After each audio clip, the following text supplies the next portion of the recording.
from Honolulu, Hawaii. And today we are joined by a very special guest, Mr. Max Myrick. For those of you who don't know Max was the program director at V103 in Chicago, which used to be WBMX. And Max has probably endured one of the best radio wars in the history of Chicago radio, being V103 up against WGCI. And Max has always been the silent warrior, winning at all those battles that he's put on. And I'm really excited to have him here today because I worked for Max. I was fortunate enough to be hired by him back in, I believe, 1999, and stayed at Clear Channel for a long time. And we're going to catch up today. So welcome aboard, Max. Thank you. It's a pleasure to be here. Well, Max, in addition to being the program director of V103, Max went on to program XM, which is Siriusxm, and so many other stations. I mean, you'd have to run down your resume because you've been doing this a long time and been so successful at it. I want to catch up today, and I really want to talk about, what you think radio is going to be in the future. I mean, we've had a lot of changes, and satellite radio here to stay. Or do you think we're moving on to more of this live stream and podcast like we're doing? But I think it all will exist. It just will exist differently. I've been in this business since 1977, so I've seen all these changes come from AM to vinyl to digital to satellite to streaming, and so. Each time, all of those other things still exist. Maybe not cassettes, but they still exist. And it just creates more opportunities for talent. It creates better content for consumers. No doubt.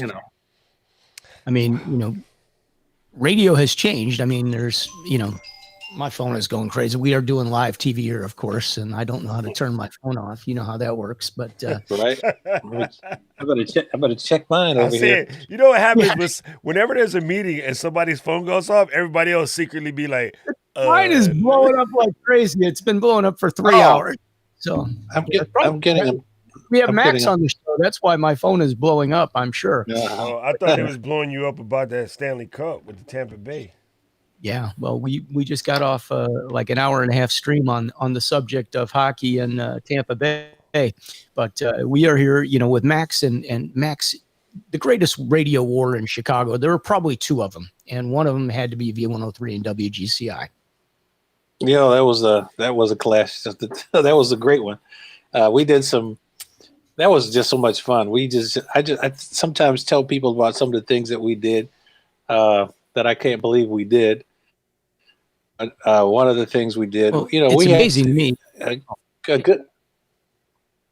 No, I was going to say we had a great adversary. GCI was a great radio station. Elroy, and Marv over there were formidable competitors. But we were up for the task. We had some great talent and the budget to do what we need to do. One of the first things we did to start picking them apart was Johnson Publication owned the FM radio station. They owned an FM and an AM radio station. So GCI was the big king of the hill. They had everything. And so what we did was we bought the Johnson stations. And at that time, GCI had Tom Joyner and they had Doug Binks. They were their bookends. They were their big personalities. And so what we did was we put a hip-hop station on, 106 Jams, and we just picked them apart because they weren't really playing hip-hop, but there was a big audience for it. I mean, Crucial Conflict, Common, all those Chicago rappers, and then the West Coast sound was just starting to hit, and so it was just perfect timing. And so we just took their low end, and then we already had the upper end on the older adults, and so they just collapsed. And then once they collapsed, we took Tom Joyner and Doug Banks away from them, and then they just imploded. It was wonderful. And then we just continued to torment them for years. It was great. Yeah, it was really quite a battle. I mean, I remember sitting in the meetings because I worked at GCI from like 96 to 99. And Mhm. in those meetings, I mean, power was always a problem. I mean, that was always like a thorn in the side. You could just count on that. That was going to be talked about, and it was going to be a thorn. So, Yeah, definitely changed Chicago. when we launched Doug Banks on Power, we dressed all of the jocks up in camouflage gear. We bought, and Humvees were brand new at that time, so we got a fleet of Humvees. We got one of those boom boxes, the radio boom boxes that you fit inside of. This is like right at the start of the Taste, and the GCI used to be on the low end of Michigan Avenue, and we drove our convoy.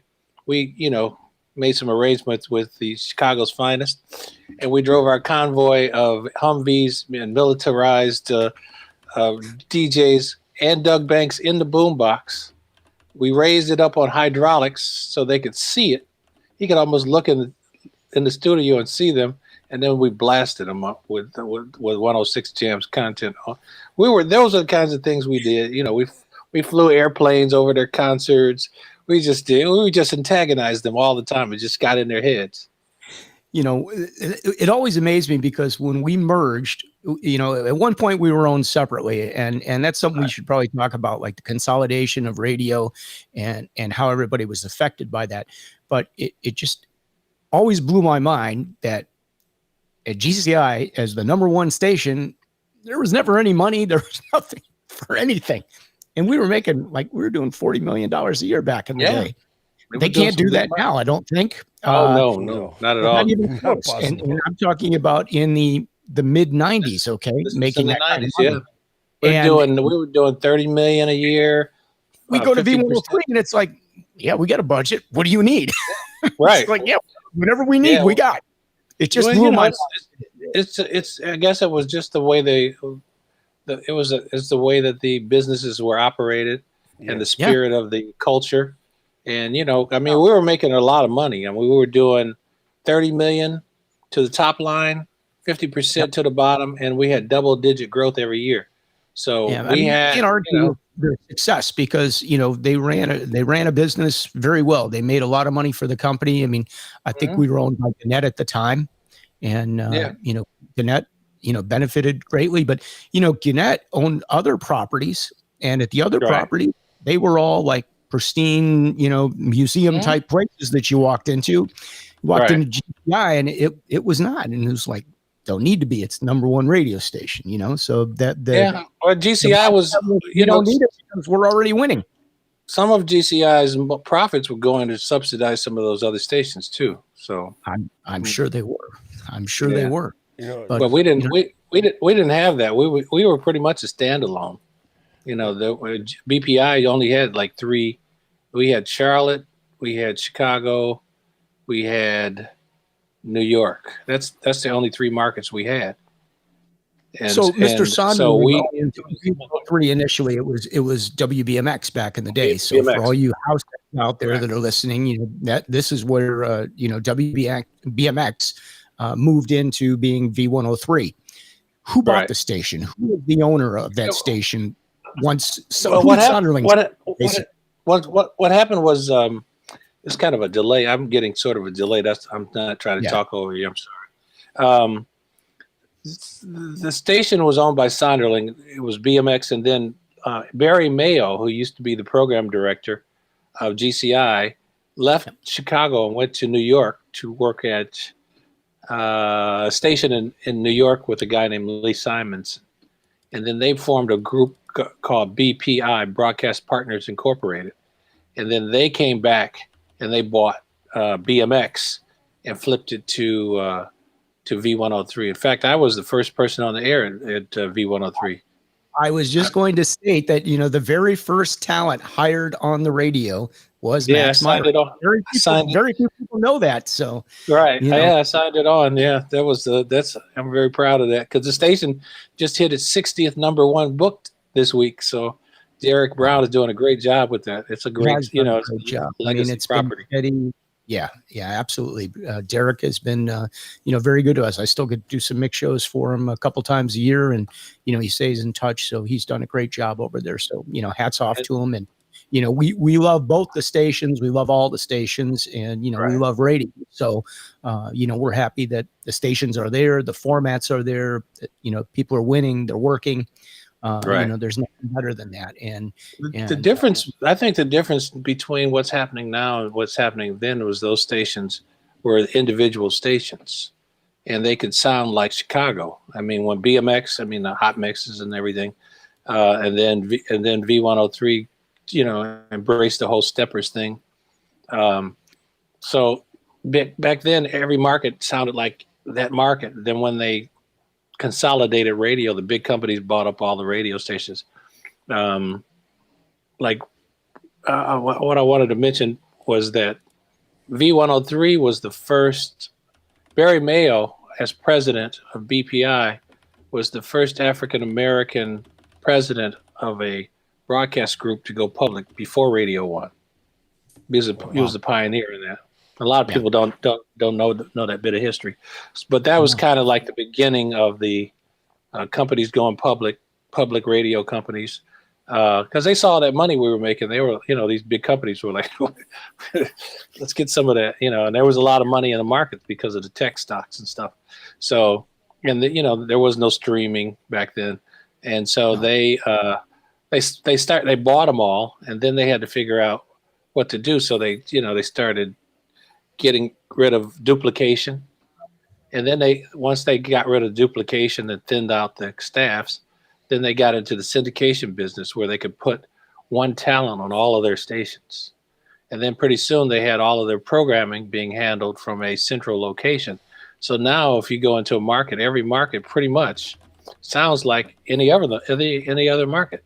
You don't know what markets you're in. You just turn on the radio and it just sounds, some markets do. DC is different because DC has HUR, right, the home of the original Quiet Storm, and they sound like Washington. It's one of the few stations in the country that sounds like its market. And V103 still, to a degree, sounds like Chicago because Derek has mixes and he has Steppers music and variety. Stepper keeping the tradition going.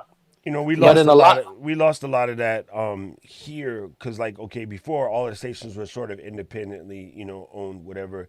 And then I believe Clear Channel came in first, and that basically took away the sound. Now, in a place like Hawaii, where local music is very important, we have an entire genre of quote unquote indigenous music, Hawaiian music. A lot of the stations, when the bigger stations came in and they sort of took over and sort of conglomerated, they took away the ability for the DJs to just say hook up with the local artists and help them break music. That was literally taken out of our hands. And then everybody would get mad at us. It's like, oh, how come you won't play, Fiji's new track? And it's like, we can't, it just absolutely sucked. And the other thing that they did, which was super crazy to us, we had a massive street team, right? So, sort of what Max was talking about, we would go out and just invade the public. We would invade other stations' things and do stuff because we had a massive street team. They came in and said, we're Clear Channel. Anything happens to the street team people, we get sued. Their liability, game over.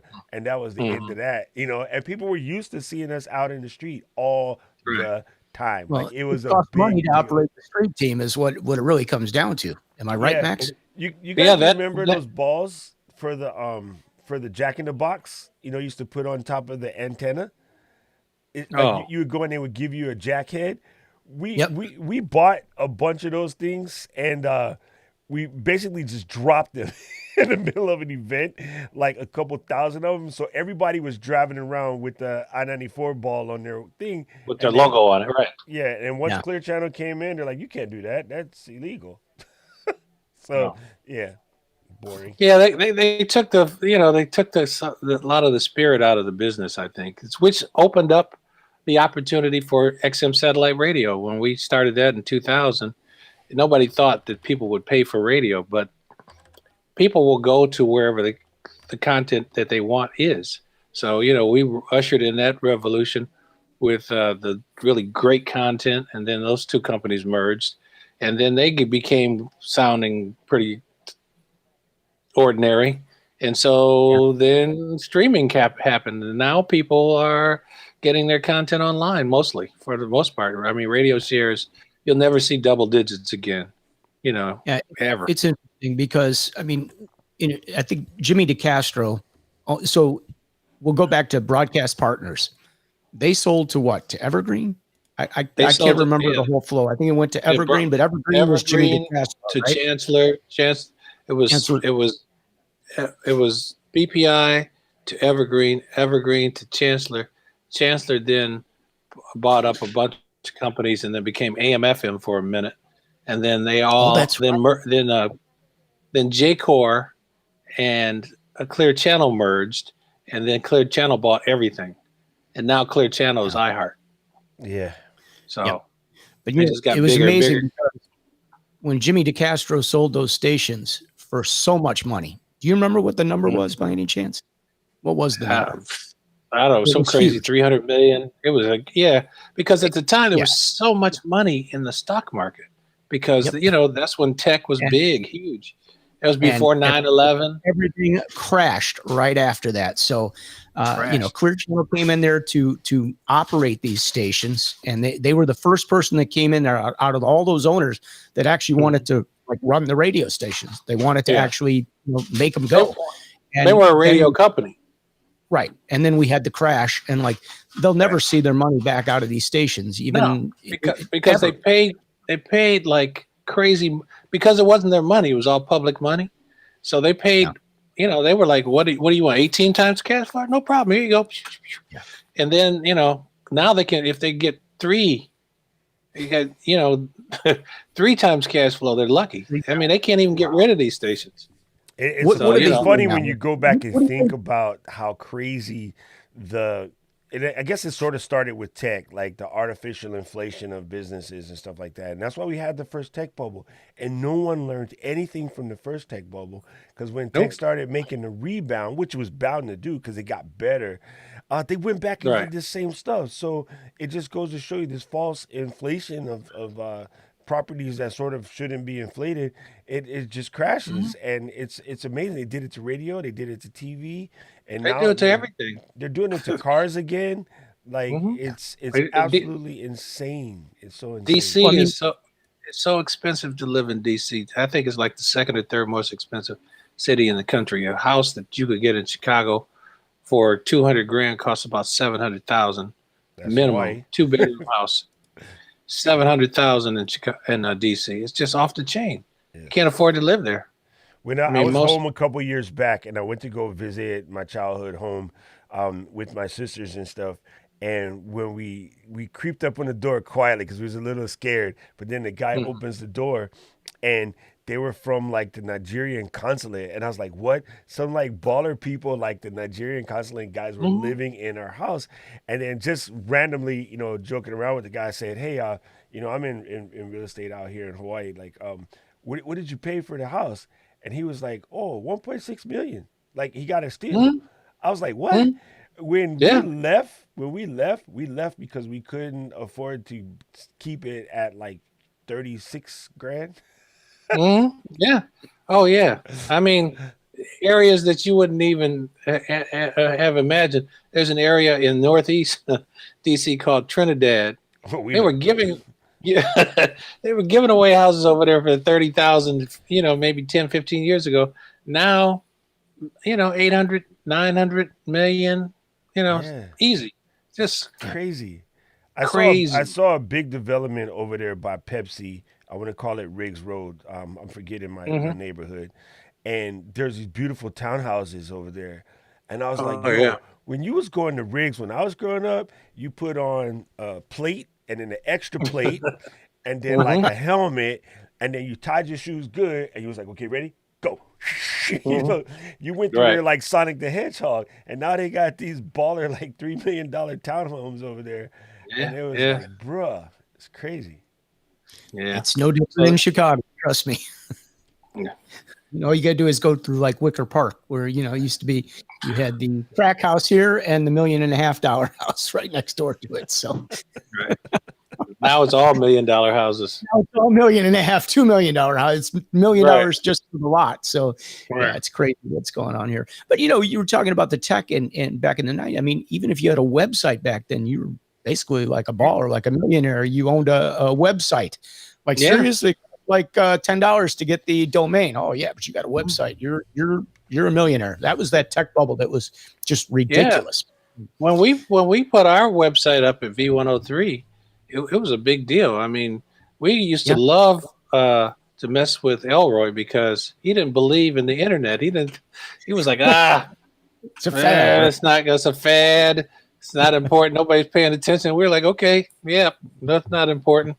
We would do all kinds. Yeah, I mean, it was a big. Napster came along. I remember when Napster hit, and because I have I have kids, and so my kids, they're on top of whatever kids are on top of, and they were file sharing, back in the day, and so I saw what they were doing, and so I remember the Double Door. Macy Gray came to the Double Door. And they didn't know what they released her to urban radio first because they didn't really know what to do with her. They had remixed the record to make it amenable to the urban audience. Then they put her on TV too, right? right. They didn't know what to do. You want to get Scott? Movies. So I went over to the Double Door, and the guy from Columbia was there, and I asked him, "What are you guys going to do about this streaming and this file sharing?" And they were like, it's not a big deal.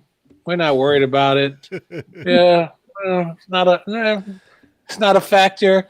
And so, so then another company called Sound Exchange said, we think it's a factor. Let's make a deal with the RIAA. We will collect all of the digital royalties. Because prior to that, it was ASCAP, BMI, CSAC collecting all the royalties, but they only collect the royalties from broadcast properties. Yep. So Sound Exchange snuck in there, and they said we will collect all of the digital royalties and distribute them to your rights holders, and the ASCAP, BMI, and CSAC got cut out of that revenue. And they just had their heads stuck in the sand. I mean, people just It was crazy. Yeah. When you think about the growth, can't keep up with the technology anymore. And, we're seeing that with, what's happening now in social media for the DJs, everybody getting cut off and, the loss and the spiders chasing you for, every song that you're playing or any music. And I think tomorrow, October 1st, if I'm not mistaken, and tomorrow starts all the new privacy policies for Facebook. Am I correct, Doc? And yeah, absolutely. The funny thing is, and this is a challenge because, I understand both sides of it because, again, I've been in the game a long time and, like Max was talking about, remembering Napster and then LimeWire after, there was the people who looked at what was going on and figured out that this was here to stay. And it's like, well, what are we going to do about it? And so while ASCAP and BMI and CSAC and RIAA were all losing their minds, some turtleneck wearing geek from Silicon Valley went over and says, hey, I'm going to fix Napster because I'm going to recreate it, but I'm going to give it a purpose. I'm going to make it so that when you get your quote unquote songs from the Napster thing that we're building, we don't know what it is yet. But we're going to take those things and allow people to smash it into this little white device. It should be able to hold 1,500 songs. They were like, you can't put 1,500 songs into a little thing. And then he was like, okay, just watch me. But here's what we want to do. We want to get, the ability to have a store. We're going to basically recreate Tower Records, and we're going to put Tower Records where you can go get what you want. Here's the key, though. Nobody wants to buy the whole album. I got hundreds and hundreds and hundreds of albums where I like 3 songs. The rest of the songs are rubbish. And they lost their mind. They were like, no, this is not going to happen. You got to get the whole album and blah, blah, blah. And he goes, okay, so if you go to Delmonico's right now, and they give you that lovely, lovely Spencer steak. That's what they call ribeyes in the East Coast. And they give you the lima beans, and you're not a lima bean fan. What do you do with the lima beans? And they're like, what? I don't know. This guy's weird. What is he talking about? And then, he had to explain to them, there are times where you push the succotash in the corner because that's nasty, right? But you're going to kill that steak because that steak is on point. It's a Delmonico's from Lowry, And they could not wrap their head around it. And they fought and they Nope. fought and they fought. And he said, I'm going to build it anyway and just let the people keep stealing crap from Napster and LimeWire. And then after they sold, the first 3 million units in like a week, they were like, hey, what's his name? Steve? Yeah, how do we get in this train?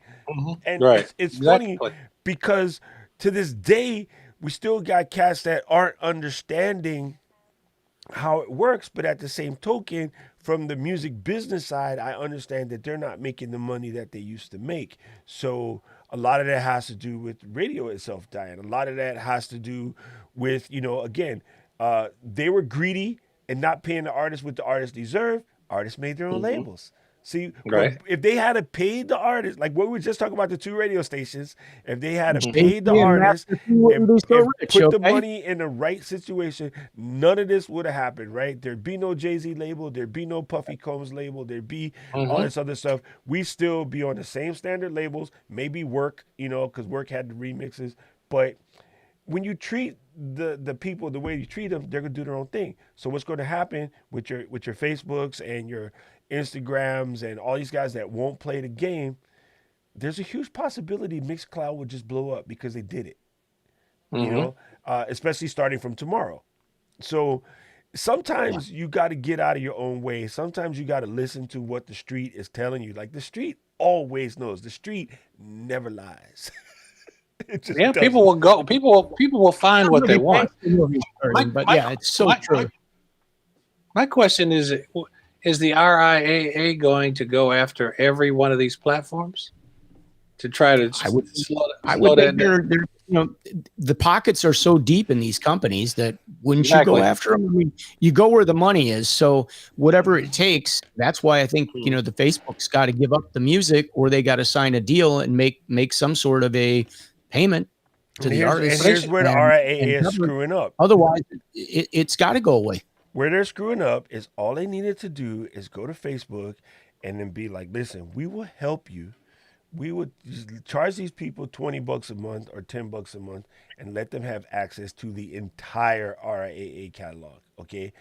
We want half of that. Okay. And then the other half, you split it amongst the artists and then let the DJs make a little bit through tips and stars or whatever random things. Right. Like, It's the super Napster chat, all whatever. over. But It was another Napster myth. Okay. Because the money's there.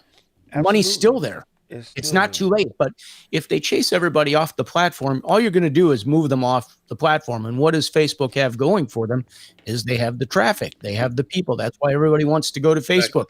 It's much easier to do business that way when you know there's already traffic there. Now that you know what happened would mess people up. Okay, so everyone's like, if we make it $1 a track, people are still going to steal music. And Steve was like, no, because right now an album's $15. Okay, an album has 10 tracks. Okay, that's $1.50 a track. 7 of those tracks are crap. Okay, we're gonna make it $1 a track, right? We're gonna help you with discovery, and then what will happen? Say you would have sold 1 million albums at 15, right? You're gonna sell 4 million, tracks at $1 for track 1, and you move that past the 3 tracks, then you're going to end up at 16. So you're already making 1 million more. But it actually blew up because now we're going to take off the regional blocks. We're going to take off the thing that's holding up. Tower Records is in the city. A whole bunch of folks live in the country. They only get the tower twice a year, sometimes once a year, sometimes never. So like, you're going to be opening up to the people that can't get to a store. You're thinking about the people you got. I'm telling you the people you don't even know you have. Well, how do you know they exist? Because we sell them the computer, you idiot. And they opened it up to a global audience. Thank you. That was the key You too. took the words right out of my mouth. I mean, plus you went worldwide to people that could never get to a Tower Records no matter what. So Right. I remember when the iPods came out, even the people at XM were like, and I was, everywhere I looked, I saw those headphones, that shadow, that silhouette with those headphones. I mean, I was like, one of the best tech books ever written. I forget the title, but I'll put it in the chat. It talked about how in that time frame, people would be riding the subways, the New York guys. And so what they actually did is Steve went to NYU and gave a bunch of students iPods.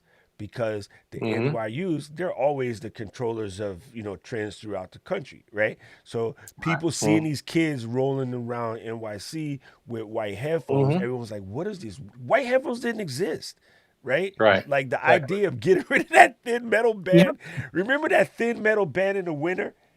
Oh Especially yeah. That. especially if you're an inside hair guy like me. Uh, Bruh, that thing is cold as sin. Like Mm-hmm. absolutely. So when they came up, we just popped this in your ear, and you saw, like you said, you saw that white silhouette. Everybody knew what it was. It became iconic, and then people who wanted to be on the cool train bought them, just like Mm-hmm. people that buy Exactly. Supreme What they shirts. did with Beats headphones too. They put it on all the cool kids and took a picture with them. Remember? Yep. Mm-hmm. And now what Dr. Dre is facing, what's he got, $1 million a week or a month in travel and hospitality that he spends? He's got to settle up on the divorce. Hey, Yeah. he no As matter beat, what happens, he's still rich. yeah, the beat, yeah, beat goes on.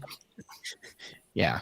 But, I wanted to also ask you, Max. So, we had the merger with Clear Channel, and then we saw, a lot of the stations just becoming so corporate.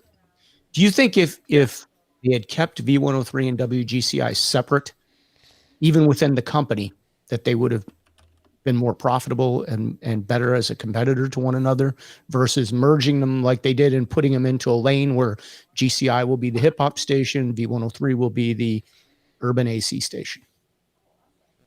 Do you mean if the companies that bought them had not done If that? Clear Channel had not put them in the same building and left them as Mm-hmm. competitors to one another, do Right. you think they would have made more money? That's a good question. No, I don't think they would have made more money. I mean, they were making money. They were, that's when they they also owned NUA. And so when Right. they got rid of NUA, that made V103 bigger because Yeah. NUA and V103 were sharing audience. So they took They've that also obstacle out.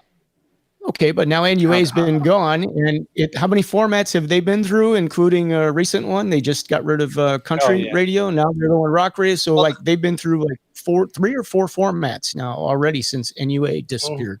And how many? That hasn't but been that the many years. but V103 is still number one. So they just steady Of doing course. what they do. Mm-hmm. Yeah. It's. I mean, I think the centralized programming has changed, and because there are more options for listeners now, most listening now is done. When we were there, we had V103, GCI, NUA, and Power. That's it. But now you have Soul 106 is over there now. You have a stepper station in there, and whatever that misappropriated BMX call letters is doing. I don't understand that. I don't I don't understand it. either. I don't either. I don't They get have it. But they have the best. They have Chicago's best call letters. Why is that not a house radio station? Why is it not a house radio? you're referring House to and dance. the throwback station that has BMX on it? I'm talking about Jammin' Oldies 2.0 that Jimmy DeCastro is doing over there, and I love Jimmy DeCastro. But if you got the call letters BMX, it means so much to Chicago. It means everything to Chicago. They have house music festival. How many people does the Chosen Few. Chosen Few draw? 10, 20, 30,000 people? I mean, why are you not playing? Why did Chicago not? First of all, why does Chicago not have a blues station? And why does Chicago not have a house station? Because the people that make those decisions don't understand Chicago. And that's the problem with the radio all over the country. You got people making decisions that aren't from those markets, don't really care about those markets. They have other agendas, and every market sounds the same. I mean, it's really sad. That's Well, they've crazy. taken the Because farm they're system selling away from commercials everybody. based off of the number of users that they have at the moment, not the number of users that they could add. So then they assume that based off extrapolating, the things, and then they go with the Chicago population and we play these numbers and we extrapolate it to here, it's going to do something. But no, that's not it, because people from all walks of life from Chicago would hear that freaking beat and they house artists, right? And I mean, Yeah, it and don't they matter. can listen all over the world. Yeah, it doesn't matter your race, color, creed, religion, whatever. The one way to kill racism in Chicago is play house music because everybody. Be That's like, right. Right. You can go Once you any get any community if anywhere, you're playing music, nobody will bother you. Hey, Okay. yo, right. you got Myrtle at the synagogue like bobbing. She's like, hey, yo, you got that Frankie Knuckles? Right. You know, it's just a thing. And, Like, and like you said, people outside of Chicago don't understand that. right. And if you because everything is digital now, because you're selling digital, you got digital numbers to sell. But sure. but radio's kind of like in the same, got their head stuck in the same sand that the record business had. They're head stuck in the sand. They're still trying to live off of terrestrial audiences. Yeah. So here's I mean, what's funny about that, Max, because you mentioned the fact that yes, it's digital, right?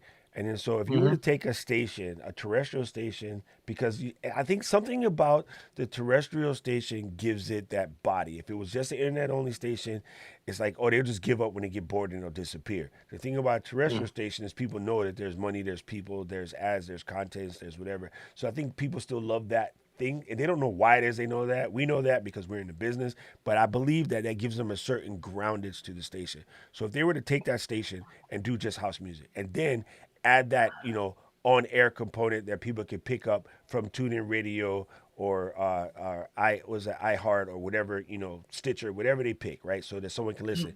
'Cause here's the thing about house music. Yes, it's huge in Chicago, but you know what? It's huge worldwide. Now here's what here's what these OGs are missing. The new DJs, the DJs that are making $10, $20 million a year doing stuff, your Afrojacks, your Steve Aokis, and all these cats, they're playing EDM. But you know what they do? They're playing house now. Trust me. I was fit to say that. What they do to flip their thing to be special, yes, to flip their thing to be special, to add that little sauce, they play an old school house track. Right? And then so a lot of them are digging crates in the old school house track in order to come up with new remixers because a lot of these guys are producers and everybody's trying to remix the same thing. So some of the dopest joints that come out, all the Titan Davis, is they're taking OG tracks, turning them into house tracks. And I'm like, bruh, the entire world would be your audience. Right. What's the biggest record in the country right now? Cardi B with WAP. Yep. And what is in WAP? Yep. There's some O's in this house. Thank you. House record. That's a 90s house record. Holla back. It was my favorite tracks to play in the club, bro. I used to always play that.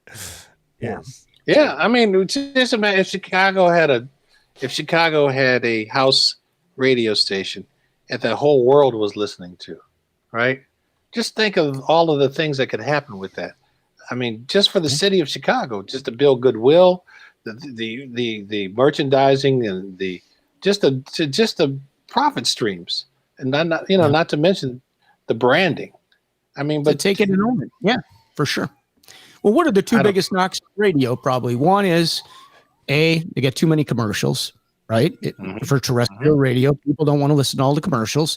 They get in the car and they're going to make a 5 or 10 minute ride in the car, and basically they got in to start the stop set and they get to their destination and they're still in the stop set. So that's number one. And number two, they play the same songs over and over and over again. Well, they do it because research says, people want to hear their favorite songs. So that's why they're tuning in the radios to hear their favorite songs. So, but part of it. If part of it, well, tell us some more, Max. Share some more.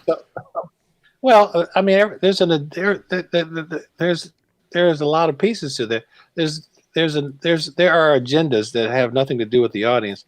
The record companies release all these records, right? And now the record companies, because they're not making profits on the actual physical sales, they're only making profits on the rights, on the streams. They are trying to they just throw things out there and see what's going to stick. Then they sign these 360 deals with these artists, right?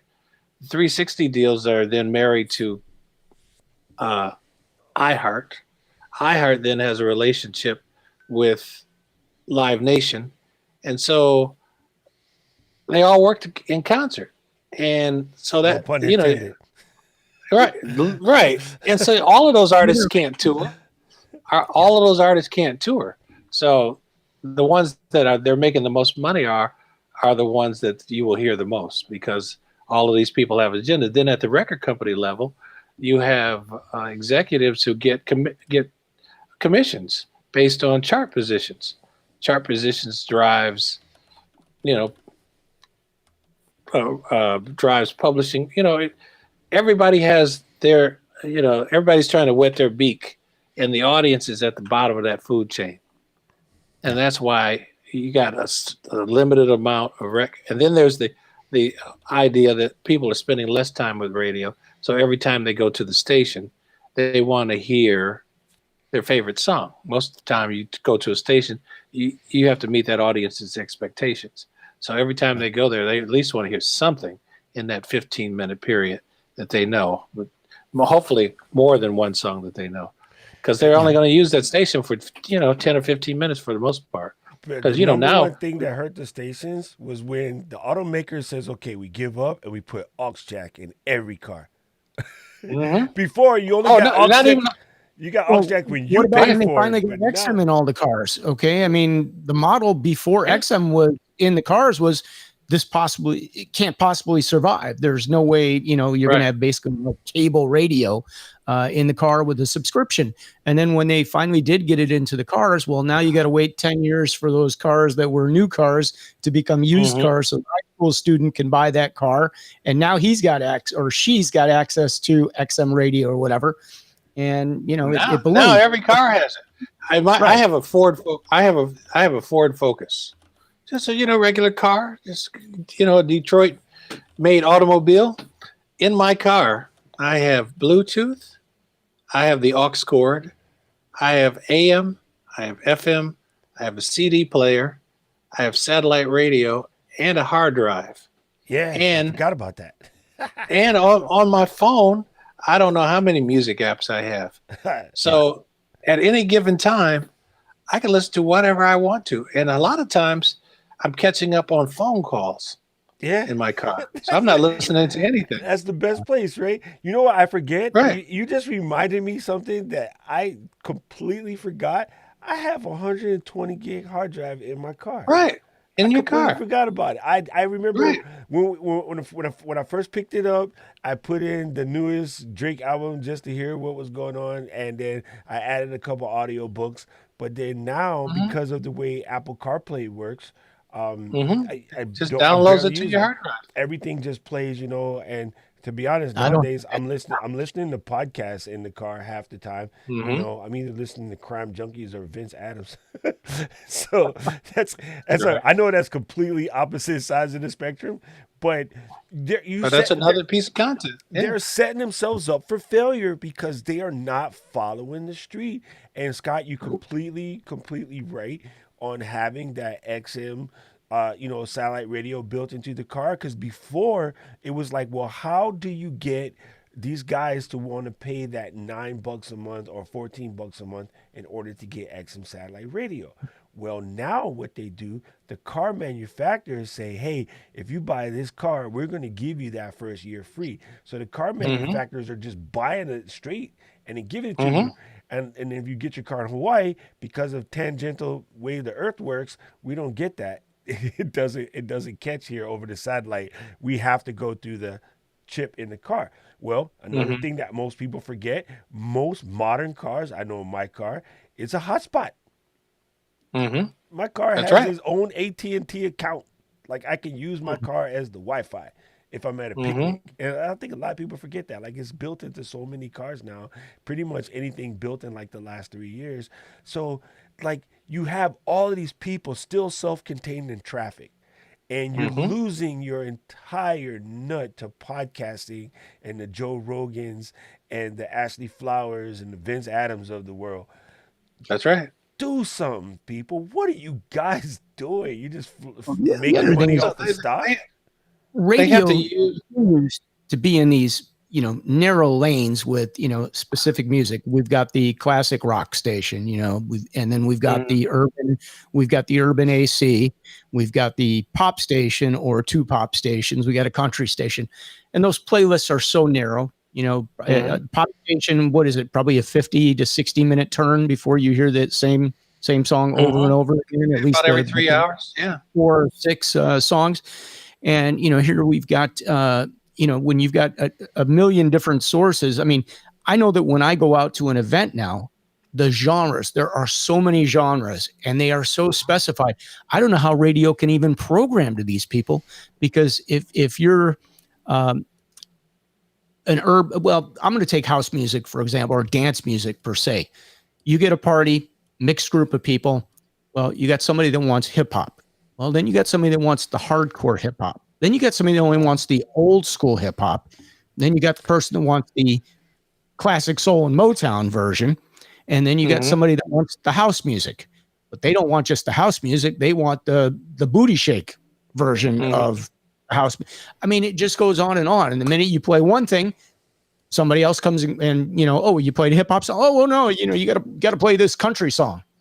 Okay, well, you go from that hip hop song to the country song and then come back to house. I mean, it's just so messed up. There's just too much to choose from. And it's the same thing with all these apps on your phone that you're going to pick. So the people can pick, but how is radio going to survive not being able to give somebody what they want? Because that's why they go to you. They have to. I mean, they have to figure out what their expectations are for the audience, right? Why do I go to this brand? Is it for local information to find out is it for personalities? Is it for music? What kind of music? I know, is it because they interact with me? Is it for contesting? They got to figure all that out, and then they got to give it to the people, and then they got to tell them that they're going to give it to, understanding that they're not going to be the person's only choice, but when they want to use that kind of platform, that they are the choice that they use. And if they get enough people, a city as big as Chicago, you get 6 million people. So if they can get enough of those people that when they make the decision to listen to radio, that they listen to them, then they can survive. Yes, because because their pie is not cut up as much as the rock and the other formats. Yeah, right. Can I just go ahead and cut your pie for a second? Watch this. I learned this a while ago. I got reiterated it maybe a couple days ago, and this is probably the most incredible thing that people just don't think about. Okay, there's a famous guy who made this up, and I forget his name, so don't get me twisted. But this is true. It says, here is the problem I'll pick Milwaukee because that's my brand. Here's the problem for Milwaukee. Nobody wants a 1/4-inch drill bit. Okay, I know that makes no sense to you, right? But listen, nobody wants a 1/4-inch drill bit. What they want is a 1/4-inch hole. Actually, I take that back. Nobody wants a 1/4-inch hole. They want a 1/4-inch hole so they can hang that shelf that the wife has been wanting them to put up so they can put up all their kids' trophies. But actually, nobody wants to actually put that 1/4-inch hole so they can put up their shelf so they can put their trophies. They want to put that shelf up and put that trophy so they can go, look, honey, look at this lovely shelf with all the Scotch trophies, so they can get the admiration and the respect that comes with that. So nobody wants a 1/4-inch drill bit. They want love, admiration, and respect. So people be mixing what they think people want, right? Nobody wants this bottle. This is a $50 keep your water cold all day bottle. What they want is just proper hydration so that they can stay healthy and look good to the wife who keeps telling them to drink more water. It's not about the $50 bottle, pimp. It's about, I don't want to get yelled at by the 4'11" brown belt in the other room to kick my butt, talking about drink more water, you slob. That's what it is. Yeah. They got to drill down, as they say, and find out what, get to the core, like you said, find out what those people want. And now they have other means to engage with them. Now they have the social media. They have sidebands. They have HD channels. They could put some of that content on their HD channel. They could it could be a V103 HD1, V103 HD2 that's just all house all the time. It's still V103. Yep. It's associated with their brand, right? And create an app for that. It's all in the same family. It's built into all the cars again. The HD radio is built into cars. You know when you drive sometimes and it switches on you? That drives me nuts. But my station DC radio is on HD. It's on HD4. We we lease an HD signal from HUR. We're at 96.3 HD4. The majority of our listeners listen to us online because HD is still evolving. It's been around for so long, though. It kills me. Yeah. But take, but we also have an app. We have an app, and we also have we're on TuneIn, so we're all live on all of those platforms at the same time. And then we take all of our content, and then we put it because we're primarily a podcast radio station, so all our stuff is long form programming. Then we take all of our content and we put it on SoundCloud, iHeart, Google Play, Apple, Spotify, and TuneIn. Everywhere that all the major platforms, but it's still DC radio. Yes, and then we just take all of those numbers. So we are offering our audience, we're everywhere they are. Everywhere they are, they can get our content, and we want them to feel warm and fuzzy about us. So when they think about content, they think about us, and that's the key. That's crazy. Well, I got a question for you. I wanted to circle back a little bit because when we were talking about the radio, and let's go back to Clear Channel. I forget. Mm-hmm. So Pittman, the CEO now. Who was the guy that was the CEO before at Clear Channel? Do you remember? I can't remember his name. Yeah, I can't remember his name either. Oh, was Randall Mays or something? No. That was one of the owners, but it was somebody else. He was a sales guy. But what I wanted to get to, there was Randy Michaels, and I think he came in after Randy Michaels, if I'm not mistaken. He was like the sidekick to Randy Michaels, and Randy left. He came after Randy Michaels. Yeah, about John Hogan? John Hogan, there you go. That's who I was thinking of, John Hogan. So John came in with the idea he wanted to have this less is more. And he tried to cut the commercials, tried to get everybody to go from 60-second commercials down to 30-second commercials, take all the promos for the radio station, cut those. They used to be 60s. They took them down to 30s. They took them down to 15s. And I liked the idea of what he was trying to do to give you a shorter stop set so that we could have more music. But I could never understand why the competitors couldn't just suck it up and go, it's actually the right thing to do. It would be better for radio if everybody did this, because if we don't all do it, which is what the others did, and they were able to get the people that wanted the 60-second spot so they could repeat their phone number 12 times and have new content, but they repeated the phone number 12 times. But if everybody had done that, I think it would have made a difference for radio back then. And he took a lot of heat for that because they lost a lot of business because a lot of the advertisers said, no, I'm buying a 60-second commercial on radio. I'm paying for a 60-second spot. That's what I want. And the other competitors were like, yeah, we'll take that money. We'll give you your 60-second spot. But none of them would just man up and say, you know what, this is actually the right thing to do for radio. It would help everybody if we all did this and set this as the standard. And yeah, it'll be a little painful for 6 months or a year trying to get this worked out. But in the long run, it's going to give us more listening, which is what the listeners want. That's one thing that happened here, Scott. The advertisers are getting what they want too.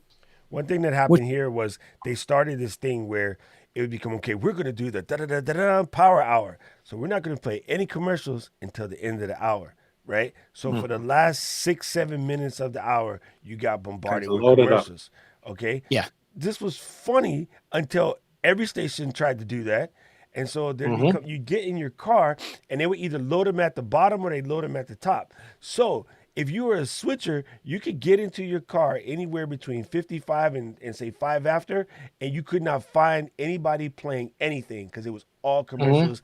Every button down the dial. So what do people do when that happens? Mixture at GCI, we would have I think we were supposed to do a 45 and a 50. It was a 40 and a 10. So you did a 40-minute mix and a 10-minute mix. Right. And they'd play the 40-minute mix, and then they'd play the commercials, and then maybe you got 3 minutes of the 10-minute mix, and the rest were the commercials. Basically, commercials drive revenue. Commercials are commercials. Unless you're doing events like we did big events. We did Unity Day, You know, we I had a first event billion with you as people out there. Community Day with That was a Lonnie great Jordan event. and Ward. Lonnie Jordan did. and Ward. That was awesome. Washington Park. Had a great time. Okay, so one thing about radio that I still love to this very day, and again, maybe it's because I'm from there and these people that I'm listening to are my friends, right? But part of it is that interaction, is that person that's guiding you, it's that curator, it's that, you know, person on the street that kind of knows what's popping, you know, you kind of want to listen to them. But if they went after that the same way we went after cable TV, if you told me that I could listen to one of my local stations for say $5 a month and I don't have to pay commercials, I'm in, right? So that would mean it might cost me $10 a month for basically two of my favorite stations. I'm in. Like You may be getting ready. You may be getting ready to get your wish because iHeart is getting ready to get gobbled up by Siriusxm. There you go. The whole company? Mm-hmm. Yeah, because you still need that people in the Including your studio to radio give that stations or interaction. Just right? the iHeart, like the podcast. For everything. whole- They get all of it. They know, and they Liberty Media Sirius- is the one that's going to put in, right? Who's that? Liberty Media, isn't that the owners Yeah, of that's Sirius? it's John Malone. John Malone owns SiriusXM. He owns Live Nation. He owns. I'm not sure if he owns. He may own Ticketmaster. So they sold Live Nation to him. Yeah, he owns Live Nation, and he owns Pandora. He owns DirecTV, and he's and and he's getting ready to own iHeart. So I thought AT&T owns DirecTV. I thought they sold DirecTV. Well, No. Okay. you know, they have these little holding companies. This is like a little shell game. I got you. Yeah, because they set up another company. Yeah, they put them in. So everything is about to be here, right? Yeah. I mean, It already because is. everything's already here anyway. But because they need that spectrum. Here's what I think the long-term play is. They need. I mean, everybody used to go to plays. Then movies came. Plays didn't go away. Movies, didn't go away. Streaming, Netflix, but all of those things still exist. But they need that spectrum because there's so much streaming now. They don't have enough spectrum. Well, who has digital spectrum? Broadcast properties do. Yep. Yeah. So if they put everything here, they can get that spectrum, and then they have, spectrum for people to, listen to their devices. I think that's the long-term play. They can't do it all at the same time, but I think that's the long-term. So we may be paying for radio at some point. Wow, that's crazy. Yeah. With no commercials. But I mean, in a way, though, Well. like what's popping with this in television? At first I was kicking and screaming. I didn't think I would like it, but I actually like it. I have Peacock, CBS All Access, HBO Max, and ESPN Plus, and Tidal. I gave up Spotify because my DJ app don't like it no more. And Amazon Music, of course. 3 months. I wasn't and feeling Netflix, is what it is. The cool thing about Tidal is, as an audiophile, is their quality is absolutely incredible. So when I play Tidal over my tube amps with my lovely speakers, it sounds good. Everything else I can pick up on the digital artifacts. But it's amazing that at first, kicking and screaming, nobody went on to do that. But now I think about it, the cable bill is down to just internet. And I have exactly what I want, exactly what I pay attention to, and I'm $30 lighter a month. It sounds crazy. It's like, oh my God, that was 10, that was 10, that was 5, that was 4, that was 7. It's cheaper, bro. We were at like $185 a month for cable, and now it's like less than half of that. My DirecTV bill, $279 a month. Telling you, pick what you love and just get pick what you love and go to the bro. But I switched. I cut the cable. I cut the cord during the pandemic to save some money, and I ended up. I got Fubo, which is like $70 a month. It's actually pretty good. I really like it. Yep. And I got I use this thing called Cord Clippers, this Clear Choice app or whatever. It's about $20 a month, but they get every single station, every single sporting event, every single pay-per-view. The quality is not as good as what you might like in terms of consistency, but if there's something you want to watch, you can certainly get it there. It's great. You know who's coming up next in the game? A lot of people haven't realized that, but there's a special tab in your Facebook app and on your website now called Watch, because they're trying to get more just like Facebook only TV stuff. And they jumped into the game after YouTube TV came out. YouTube TV is actually pretty awesome because it has built-in, built-in DVR and stuff. So when I had my knee surgery and I was going to be stuck in the hospital for a long time, and then, in rehab after that, I did the YouTube TV for that month. And it's actually pretty awesome. Like if I had already figured out what I liked and only that, I watch what I watch, everything else, forget about it. I probably would have switched to YouTube TV because it's actually I was going to go YouTube TV, and I did the demo, the 7-day trial that they had on the Fubo just to try it. And I was going to cancel it. And then they came back and gave me like $19.99 to stay for a month. I was like, you know what? I'll do it. It was pretty good. So I never got to YouTube TV, but that was my next stop. And now I haven't tried the YouTube TV. Frankie's going crazy back here. Yeah, Fubo is good if you're into soccer. They got lots of good soccer stuff on there. Well, they've got all the sport. I mean, I got hockey on there. I got football. I got baseball. I got pretty much everything I wanted. The only thing they didn't have was like the tennis channel. Yeah, they do have soccer, which I don't watch, and that's a big part of what they do. But they just made some new improvements to it this past month. Man, she's going, Frank. Hey, sorry, guys. So here's what we got to do. We got to get everyone who's listening, everyone who's in the DJ live streaming channel, we're all going to send an email to Reed Hastings and be like, we want to put house mixes on Netflix.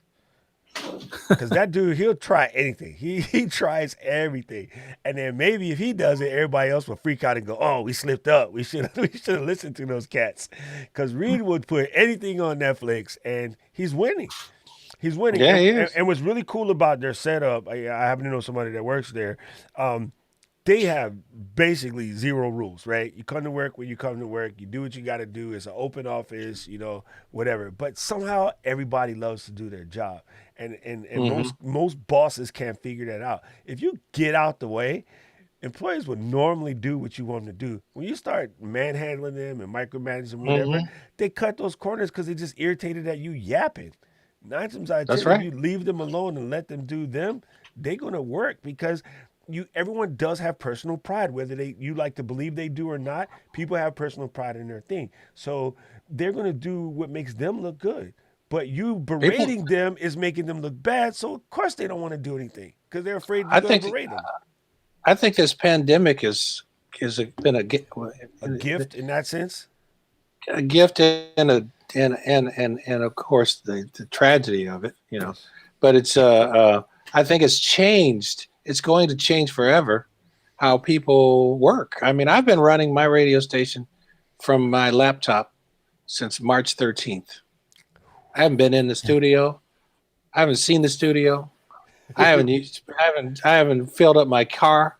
I haven't done anything. I've been right here working. Yeah. And I've been getting it done. I mean, we had a virtual concert last week for our 3rd anniversary, right from here. And I think that a lot of businesses are seeing that, they're getting a lot more productivity out of that. You know what's funny? Even the radio stations, a lot of radio stations were voice tracking everything. Yeah. And have you guys ever heard of Radio Free? In LA? No, we had one here in Hawaii. Maybe they had one in LA too. So what Radio Free did is, the first thing is they didn't have a format. They played whatever the people were requesting, right? Mm-hmm. And what that did for me as sort of a house and hip hop guy, it introduced me to like heavy alternative.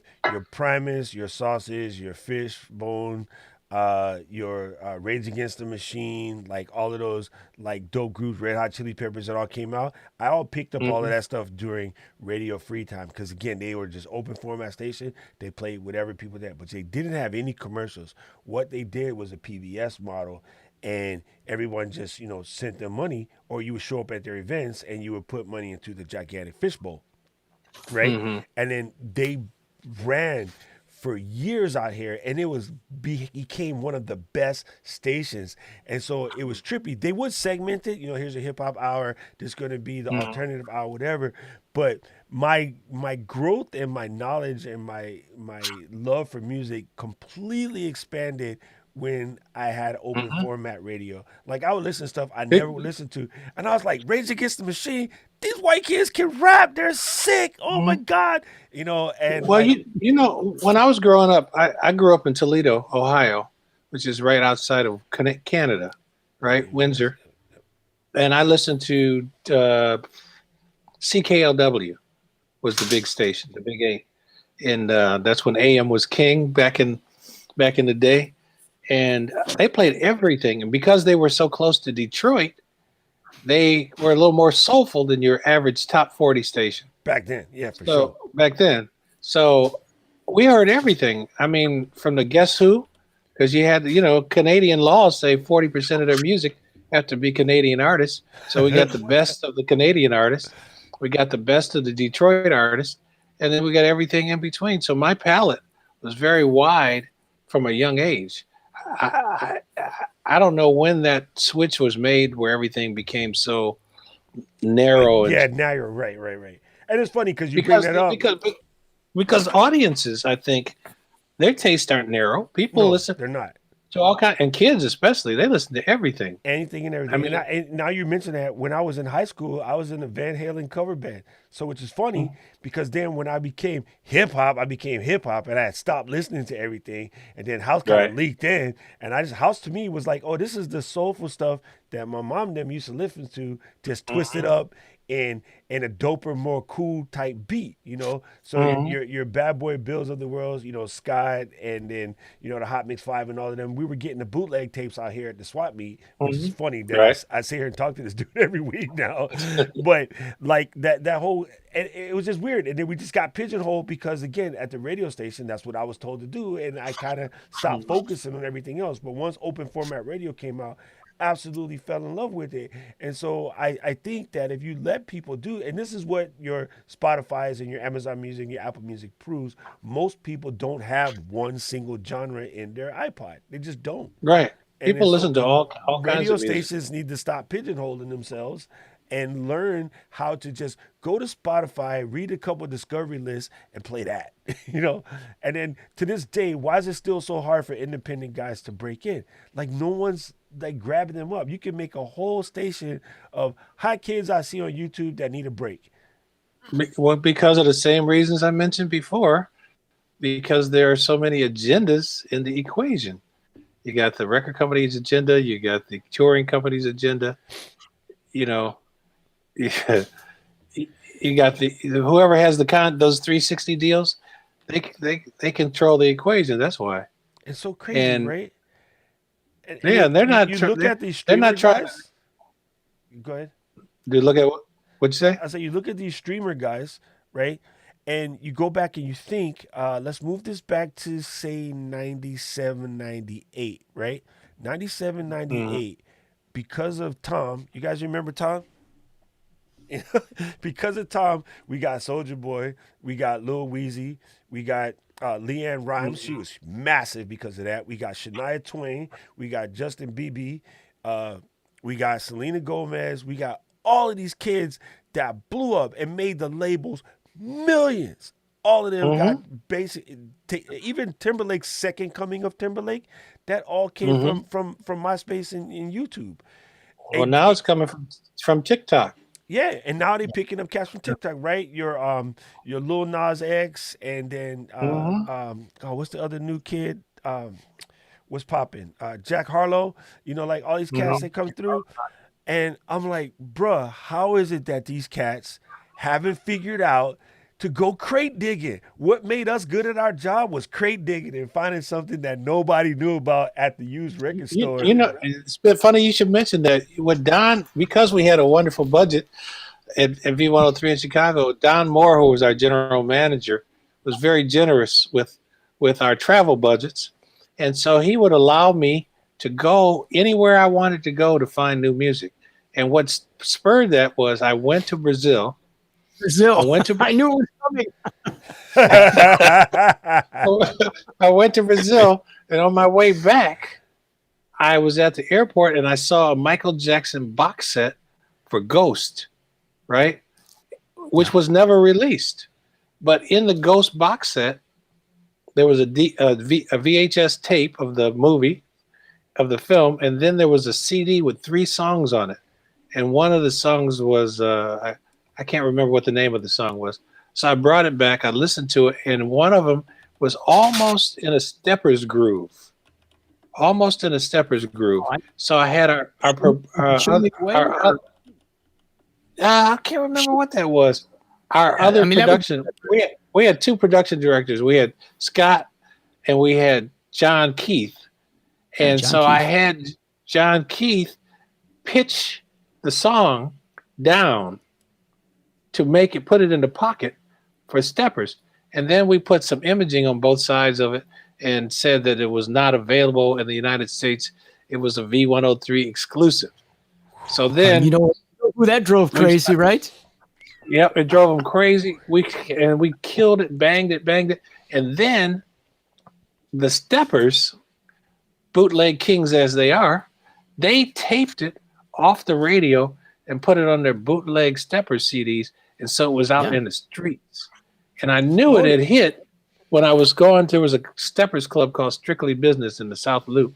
I went to Strictly's Business one night. I was getting out of my car and I heard the song playing in this guy's truck. And I asked him, I said, "Hey man, what is that?" And he was like, "Oh man, that's Michael Jackson." I said, "Really? What?" He said, "Yeah, you can't get that in the United States, man. You know, you got to know." I said, "Oh, okay." So I knew we had, I knew we had him. So as a result of that, and then there's a guy who writes a column for the Chicago Sun-Times.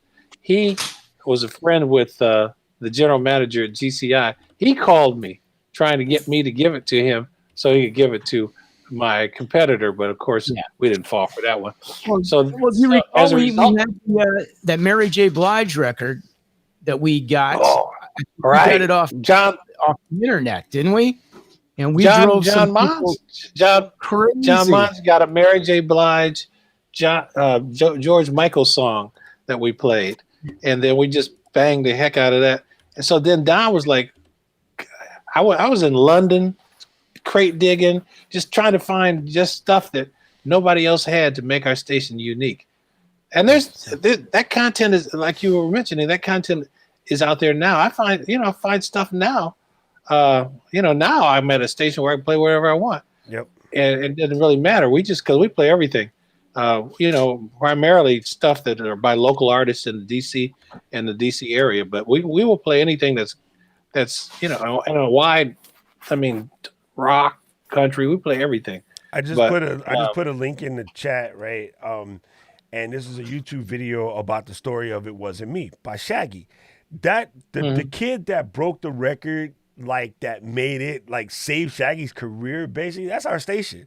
The kid that's in the video at the end, that's Pablo Sato. He used to be on the show, like sort of right after us, and then he ended up doing like Drive Home Time, and yeah, same thing. Like, what the heck are you doing? Why'd you play that? Blah, blah, blah. And then next thing you know, it's the biggest song in the planet.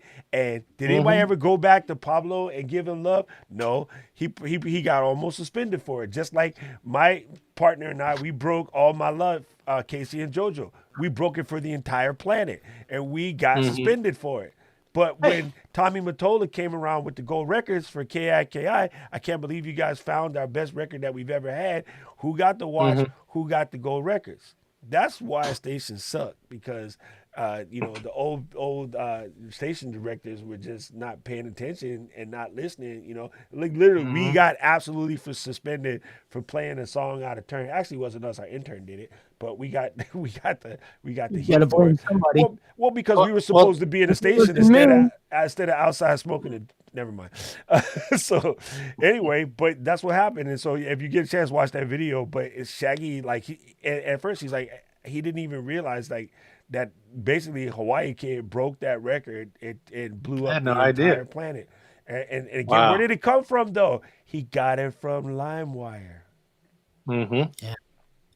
Which is why the internet is so big now for discovery. Yep. Because radio's stuck in a box, Yep. right? Yep. And so even then, the people label gotta- told him no. The label like, this song is dumb. We're not going to do this song. Blah blah blah. So it just got accidentally posted to LimeWire and got accidentally stolen. It actually became the #1 song in the world for a minute. you know the labels now, they scour these platforms to see who has, they have people who just scour these platforms, influencers, to see who has the biggest, the most metrics, the Yep. most followers, the most viewers, and that's how they make decisions now. We're If you're an gonna be the artist, one-hit you wonder can't just time for a minute. Yeah. yeah. If you're an artist now, you could be the best artist in the world, but the record company's not even going to talk to you unless what producer do you have, how many viewers do you have, how many spins do you have. They don't want to do any development. They're basically large marketing and touring companies now. That's so crazy. That's so crazy. But yeah, that's how they found Lil Nas X. They found him on TikTok and Instagram, and then he changed the whole game. And then they got mad. Yeah. The country people got mad because they were like, well, that can't be country. Well, the country people didn't have a problem with it. It was the gatekeepers that had a problem with it. Absolutely. That's the smartest thing he did was bring in Billy Ray Cyrus, which is I right. would never repeat that sentence because that just sounds weird coming out of my face. But it's true. My achy heart. Oh my God. I never played that record. I mean, Billy Ray, Miley's huge. yes. Yeah. Billy Ray Cyrus is, he was a renegade anyway, because when he came out with Achy Breaky Heart, they were giving him a hard time. Said he wasn't country enough. Yeah. Absolutely. So, he just jumped right on that. Hey, Yeah. I remember, being of a certain vintage, I remember where country music stations didn't want to let Charlie Pride put out his joints. They're like, he can't be country. Why can't he be country? Because his coffee is darker than ours. Like, that was a thing. I was like, bruh, he's crying about his dog, his ex-wife, and his pickup truck. That's country. Let that man sing. Yeah, there's still, country radio and country music is pretty segregated. I mean, radio in itself is pretty segregated. I worked at a country station briefly, very briefly. I didn't really care for the music. I mean, I like some country music, but I couldn't do it 4 hours a day. It just wasn't my. I wanted to hear James Brown, and wasn't where I was. But I mean, I respect the music. But if you go look at radio itself is pretty segregated. Yeah, you don't really have black or white jocks on other formats. Yeah. I mean, and there's still people hating on Eminem, and I'm like, bro, do you hear are you crazy? You heard his lyrics? Let me tell you something. He's hands down one of the best in the game. I went to Brazil. Brazil has a newsstand culture. The newsstands are everywhere. When Eminem hit, all the kids that lived in the favelas had peroxide hair suddenly, and every magazine cover, everywhere you went, was Eminem, and he didn't even, and they speak Portuguese. Yeah, that's the impact he had. Yeah, because there's something about his flow is so rhythmic. Like, even if you don't understand what he's saying, it's there. Now, what cracks me up about that is to see kids on TikTok, young kids from all over the world that can sing, can rap Godzilla on TikTok at full speed. And I'm like, bruh. That's it. I know some hip hop gatekeepers out there that can't do that, but they still hating on him, for God knows what reason. I don't know, because he's sick with it, and that becomes a fight all the time in the community. But that dude is sick. Like, gatekeepers just need to stop all the way around. Like, one thing that music has always done for as long as I can remember, music has always been the great uniter. Right. Music has all music and sports have always been the great uniters, and yet there's always people trying to block, some growth or some movement or some change in music and sports for no apparent reason whatsoever. Like, it's hip hop has brought the whole world together. Holler back, man. Hip hop is massive. Here's a funny story. When I was in Japan, I was in school. And when I came on campus, I remember walking like the first or second day I was at my university, going into the cafeteria, and there was a group of kids that basically looked like they robbed a Foot Locker, right? They had the suits, they had the hat, they had the joint kick backwards, like they were basically run JPN. Okay, so they were trying to, rap and then, trying to beatbox and stuff like that. And I walked by and it caught my ear, so like I leaned in and I listened, and then they looked at me and it was like, "Ah, Kuroje." It's like, "Oh, the God, there's a black guy," because it's unheard of in there where they live, right? They just don't see very many foreigners. So they were like, "Oh, come here." So I go over there. At that time, I can barely speak Japanese, and they were like, "Oh, check my beatbox style," right? They just wanted me to, basically give them a stamp of approval. You want to stamp it, right? Okay, so. They're like, "Oh, where are you from?" I'm like, "Hawaii." Okay, melts their hearts instantly. Japan people love Hawaii. And they're like, "Oh, what do you do?" DJ. "Oh my God." Okay, now my new best friends, right? These guys basically taught me everything about Japan and toured me around. But one of the kids, he was the worst beatboxer in the world. But he just had this heart, like he would just put in the effort. And I had the hard time explaining to him that he sucks. But what I did was I went and got him Ready Roxy. I got him like all of the best, Dougie Fresh. I just went down the list, Biz Markie, everything. I said, "Like, listen to this stuff, study it, learn it." And then by the time I left school, like a year later, he was still mediocre at best. A couple years ago, I was watching a commercial. I was in Japan, and this dude is beatboxing on an Adidas commercial, fully sponsored. And then come to find out, when you go to the record store, he got like albums out. He's on all of the Japanese reggae type stuff, and he just blown up. And I was like, man, I would love to run back into him, because this guy just like took the culture and studied it and dove in. And right about the time I was leaving is when Nigo and Pharrell was just blowing up Bape in Japan. And so Bape and Pharrell basically took hip hop from here in Japan to here. And to this day, one of my best friends in the world, I see almost every single day, is actually one of the #1 Japanese hip hop artists, a kid named Shingo too. And he's just my homie. Like, we don't even think of him in that nature. So we laugh when we walk around the neighborhood and a Japanese tourist will recognize him and want to take pictures. We're like, that's just our dude that we kick it with every day. Because you forget how big this culture is to the world. So yeah, you're right. You're 100% right. Yeah, this music is universal. I mean, it's just the gatekeepers. The music, as you mentioned, brings people together. There's a clear path between bebop and hip hop. All day. It even sounds the same. Yep. It came from the same place. It had the same effect. Diggable Planets are one of my favorites. I think they called it hip hop bebop. Yeah, Diggable Planets to this day, one of my favorites, because that sound was so good. I grew up listening to bebop, so yeah, it's crazy. All right, we probably got to wrap this up before we get in trouble and Scott's dog tries to kill him. Sorry, Frankie. I see some comments over here. Really good. That was Robert. Robert was saying that they should open up the FM band from 88 to 108 in order to get more stations out there. And I'm like, bruh, absolutely. Like, it's that's they with the Robert, for the digital band they have HD radio. That's I don't think they're going to go any further left because it interferes with something. But the wireless microphones, the telephones, all that stuff.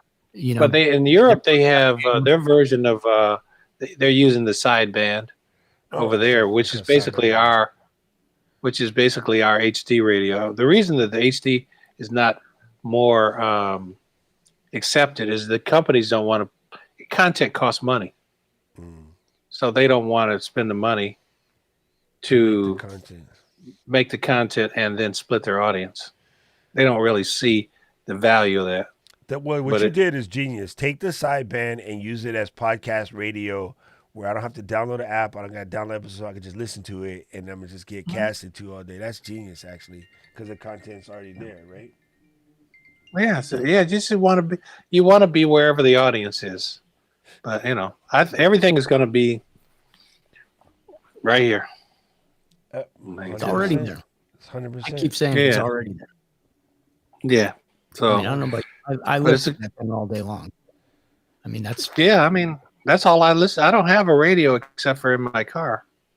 Yeah. True story. So I don't even have like you said, I don't even have cable. I just have wire. Everything is in the air.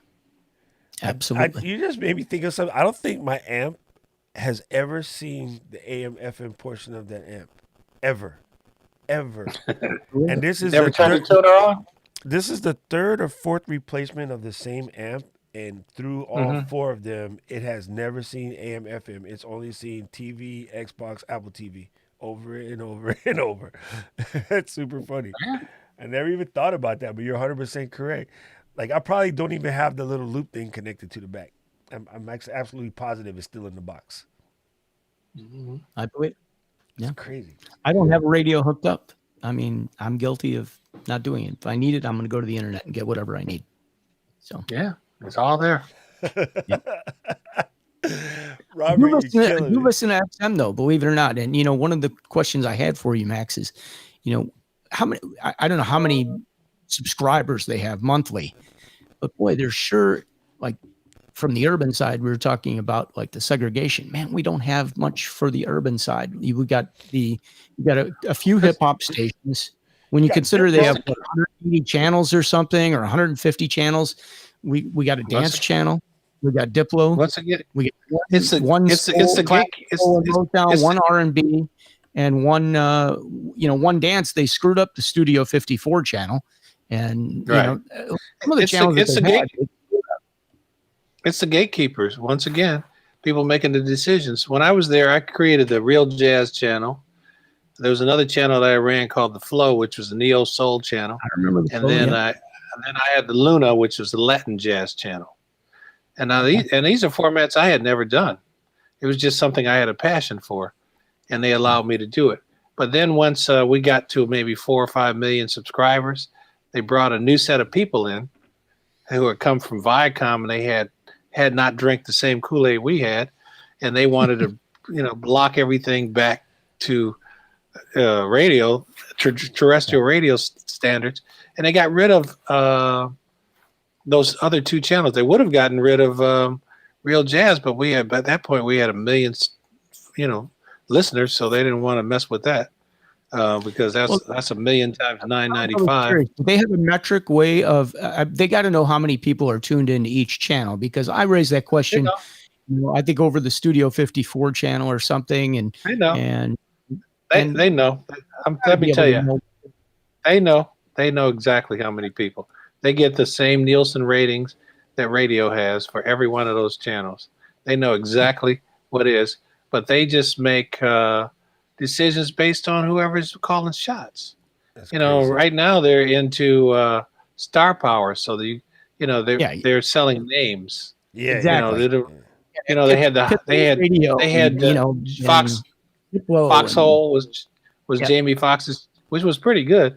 Now they've got Kevin Hart, and it's not good because he's not a music guy.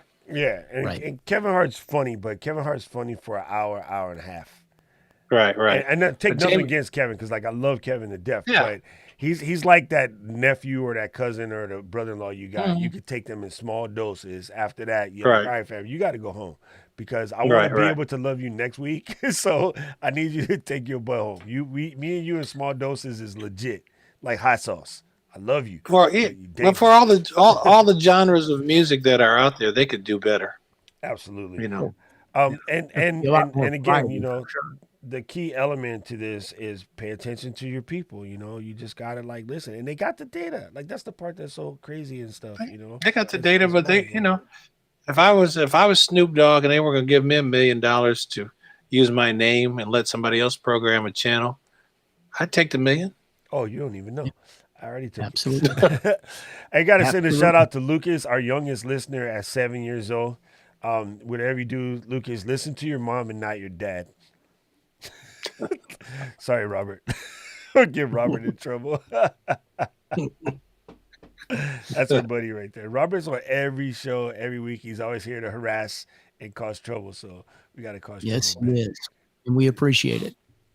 All right, so how are we going to find you? If somebody wants to get in contact with you, Max, they want to see what you're doing, listen to your station, how does that happen? Just go to dcradio.gov, and that's the best place to go, dcradio.gov. And then there are icons at the bottom of our. There's a player on there. You can listen to the station anytime you want. There are also icons at the bottom, so you can get our stuff on demand. Nice. Absolutely. I wish the one thing that I wish that would have happened in DC radios. I wish Go-Go would have made it out.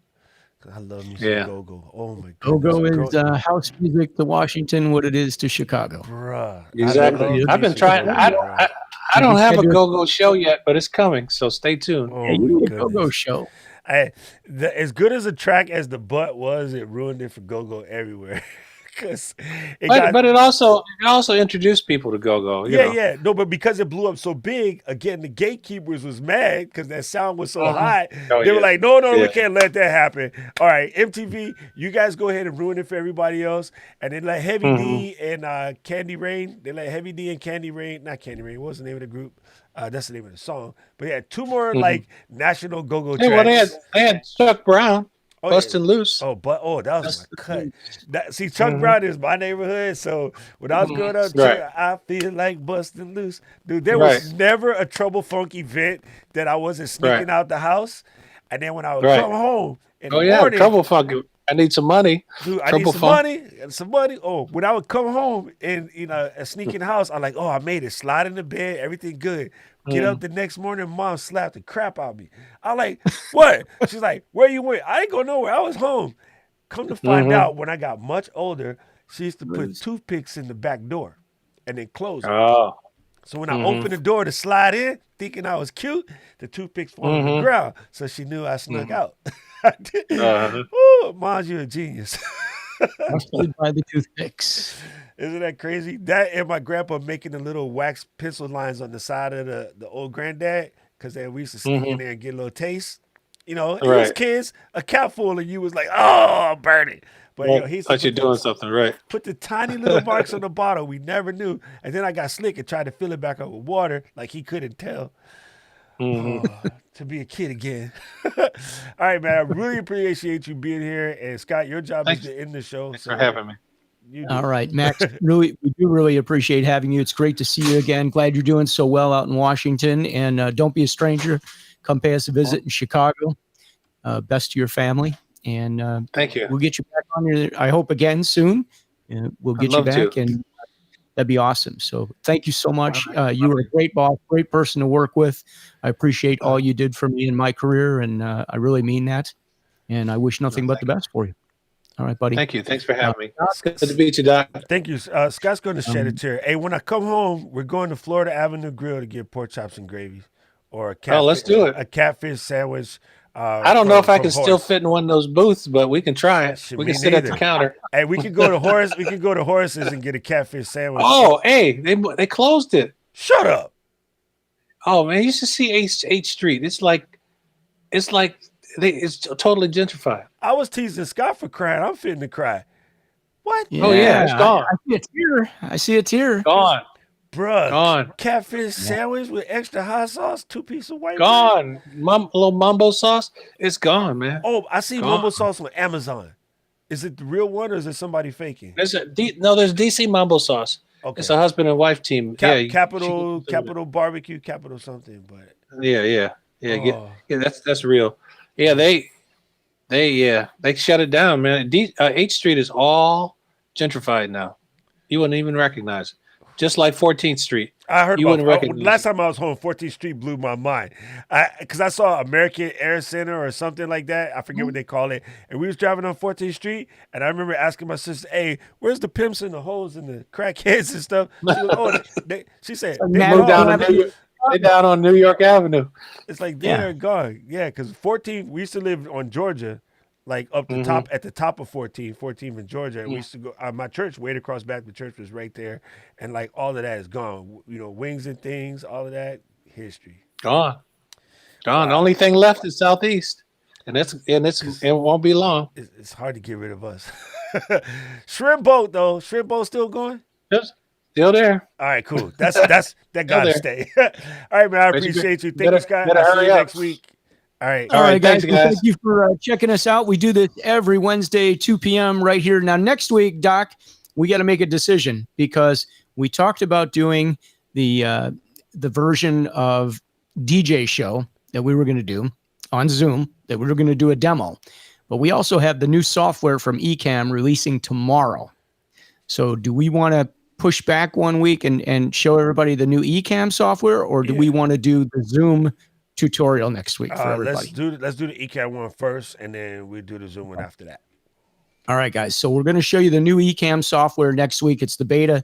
That's what we were using today. Doc's had it. He got it a week ago. No Skype problems. Everybody was smooth. So excited. It releases tomorrow at like 10 o'clock Chicago time. So I can't wait to get that. And then we will do the Zoom tutorial to teach you guys how to do a streaming show for like a dance party. Okay. So you guys have a great week. Again, our guest, Max Myrick. Thanks for joining us, Max. Great to see you. And Doc in Honolulu, Hawaii. Aloha, my friend. Aloha. I will talk to you next Wednesday. Peace out, everybody. Peace out.